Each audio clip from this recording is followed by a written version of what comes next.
Welcome to our channel, Education for Life. This is Ritika. Today, we are going to see 10th standard CBSE chemistry part. So, we will start with the chapter, Acid, Bases and Salts. We will be seeing this chapter in 3 parts. So, in this part, which is part 1, we will see about the introduction and the reactions in this video. Let's move into the chapter.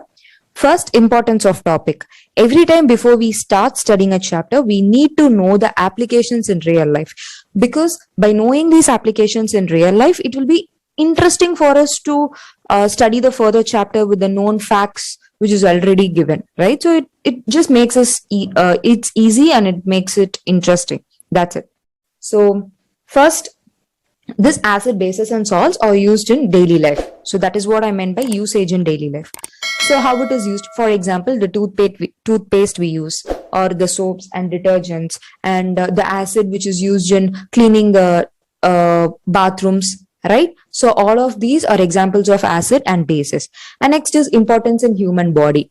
So in televisions, we come across a lot of advertisements telling, if you have acidity, take this particular medicine and then your acidity will be vanished off, right? So what are these medicines basically made up of, and why it is used to cure acidity? So it is in something which is related to acids and bases, and the answer is yes. The medicines which is suggested for acidity is actually basic, so that is why it is able to cure it. So actually we'll be seeing this part of example as a reaction in the for the video. Okay, and next is agriculture industry.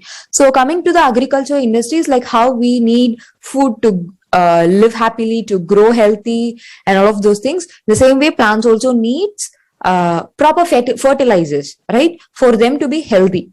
So the fertilizers which we use, so what are they actually made up of? Or else what happens if soil becomes more acidic or more basic? So how will the plant survive in those conditions? So all of this, again, it is related to acid, bases and salts. So these are just few of the examples I have given in which acid, bases and salts really play an important role. There are many other examples which you can actually find out. Okay, so now moving to the real topic. First is indicators. So what is an indicator? Like we'll see an example which is very simple example. What is the lights in the traffic signal indicate? We all know it, right? Like it is red means stop, and yellow means get ready, and green means go.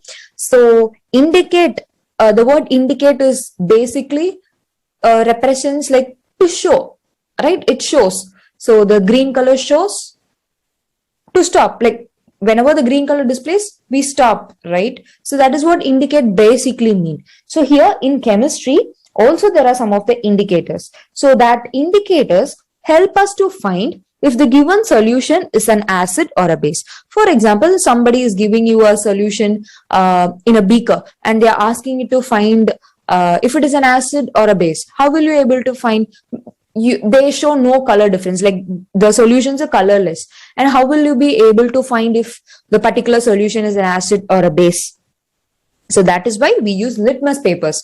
So litmus paper, they are of 2 colors, one is red and which is blue color. So here you can see this one. Now they are small strips like papers, that's it. So when this strip is immersed in a solution of an acid, what happens? The blue color litmus paper changes into red color. If blue changes into red color, then that indicates the given solution is acid. And if red changes into blue color, the given solution is a base. So this is how litmus papers are used in identifying if the given solution is an acid or a base. Second is natural indicators. Here we have taken turmeric. Turmeric is actually yellow in color. So what happens is it acts as an acid. When this turmeric reacts with a base, so for example, you have a stain on a cloth, turmeric stain on your cloth, and you're going to wash it. So whenever you wash it, what happens is the yellow color stain will get changed into a bright red color. Why is it happening so? Maybe you can try it at home. Why is it happening so? Because Turmeric acts as an acid, and the soap, whichever you're using, the soap or detergent, whichever you're using, acts as a base. And that is why that color change. So the color change indicates that soap is an basic thing. Okay, next is olfactory indicators. Olfactory indicators means a substance which changes smell according to it, which it is dissolved, that is acid or a base. So here we have examples like onion, we have clove oil, and we have vanilla extracts. So these are all examples of olfactory indicators. And next is chemical indicators. So here chemical substances are used as indicators here. For example, phenolphthalein. See in this picture, this third picture indicates phenolphthalein. Here, whenever you have an acid, you add phenolphthalein, the color will be colorless. So this picture. And if you have a base, you add phenolphthalein and the color will be turning into pink color. Okay, so this is how chemical indicators play an important role. So here we have phenolphthalein, and we also have many other indicators. We have methyl orange as an indicator. This also shows this sort of color difference in the solutions, and therefore we will be able to understand if the given solution or the solution under study is acid or base. Okay. Now coming to the reactions. So there are many reactions based on acids and bases, and they are listed as follows. First is reaction between acids and bases, and second is acids and metals, and third is bases and metals, and fourth is acids and metal carbonates or metal hydrogen carbonates, and we have reactions with acids and metallic oxides, and we have reactions with water. So these are the reactions we are going to see, and in this video we'll be seeing 3 reactions. Okay. First is acids and bases. This is very simple and this is also interesting. Okay. So have you ever wondered, whenever you or somebody in your family gets acidity, why do they prefer medicines like they tell take Eno, take Gelisil? Why do they tell it whenever you have lots of acidity? And what happens, or what do those medicines actually have? The medicine that we take are actually basic in nature. So after taking the medicine, the acidity slowly gets cured off, or it slowly fades away. So what exactly is the reaction happening there? So what happens is, that is called neutralization reaction. Okay, so for example, you eat something very hot, okay, very spicy, and you are not able to tolerate it. So what you will suddenly do? You'll just take a sweet, you'll take a chocolate and you'll eat, right? Why is it you're doing? Because it is to neutralize the taste or neutralize the hotness or the hotness or the spiciness which you have taken inside. All right. The same thing happens here. Too much acid, so you're going to add a base and you're going to equal it. It is like neutralizing something to make in equal proportions. You're just going to cancel each other's off effects. That's it. So that is called as neutralization reactions. And what happens? The product here formed is salt and water.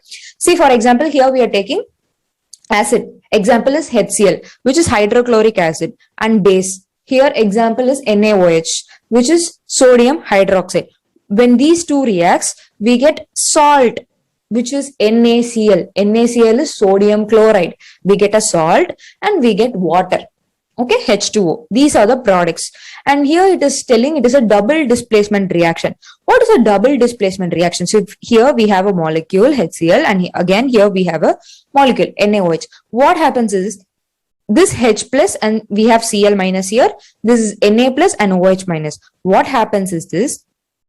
See, this H and this OH combines, right? And then we are getting H2O. This Cl and this Na combines and we are getting NaCl. So from each molecule, a particular atom is getting displaced, right? So therefore it is called as double displacement reaction. Maybe with this you'll be able to easily understand. Okay. See, what happens is, we have HCl, we have NaOH. So what happens? NaCl is forming. So here you can see NaCl is forming, and then we will have an H2O forming on the other side. H2O is forming. Okay. So this is the reaction, and this is called as neutralization reaction. So whenever a reaction happens between acid and a base, the product which is formed is called as salt, and the name of the reaction is called as neutralization reaction.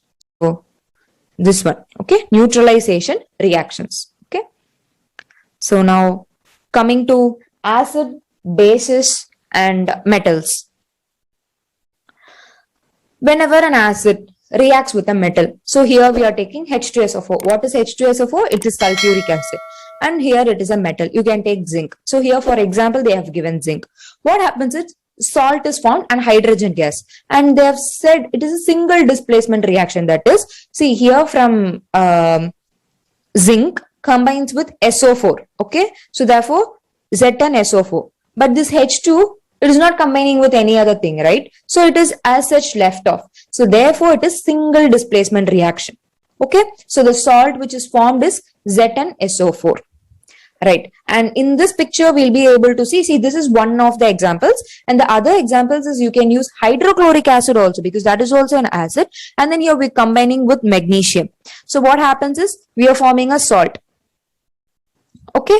So, and hydrogen gas will be released. So how to find if the gas released is actually hydrogen? So there is an experiment to prove that the gas released is hydrogen. So that is what this experiment in your book, it indicates. So what happens is you're taking an acid. Here they have taken sulfuric acid, and then they are taking zinc granules, which is a metal.